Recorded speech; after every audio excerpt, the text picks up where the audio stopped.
ভাই নদীতে বেশি লাভিস না, পড়ে যাবে কিন্তু, উঠে আয়। আরে না দিদি আমি পড়বো না, দেখ এই দেখ দিদি বল ভাগাচ্ছি কিরম চলে আসছে। আরে ভাই তোর বল তো নদীতে ভেসে যাচ্ছে, এখন কি আরে দিদি আমি তো সাঁতার জানি, এই দেখ আমি লেবে গিয়ে বলটা তুলে নিয়ে চলে আসবো। দেখ ঢেউ আয় আয়, বল আমার কাছে চলে আয়। আরে বল আসছে না তো, ঢেউ আরো দূরে যাচ্ছে দেখি। এই তো আরেকটুখানি, এই তো ইয়া এ আরেকটুখানি, এই তো দিদি বাঁচা, দিদি বাঁচা আমার।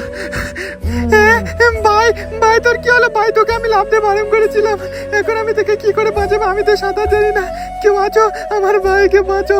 এখন আমি কাকে ডেকে নিয়ে আসবো? কাকু আমার ভাই ওই নদীতে বল তুলতে গিয়ে পড়ে যাচ্ছে, ওকে বাঁচাবে, চলো না কাকু। আরে তোর ভাই যখন সাঁতার জানে না তাহলে নদীতে লেবেছে কেন? হ্যাঁ যত সব পাগল ছাগল নদীর ধারে এসে খেলা করে। কেউ আমার ভাইকে বাঁচে কাকু, আমার ভাই ওই নদীতে ডুবে যাচ্ছে, ওকে বাঁচাবে, চলো না। হ্যাঁ কি বলছো তুমি? কোথায়? হ্যাঁ ওই তো নদীতে ডুবে যাচ্ছে। দিদি তুমি এসো আমার সাথে, আমি এক্ষুনি যাচ্ছি। তোমার ভাইকে আমি বাঁচিয়ে নিচ্ছি, তাড়াতাড়ি যেতে হবে। ইয়া আল্লাহ, ওর ভাইকে যেন আমি বাঁচিয়ে দিতে পারি। ইয়া আরে বাবু তুমি আর কান্না করো, আমার ভাইকে তুমি বাঁচিয়ে দাও কাকু গো।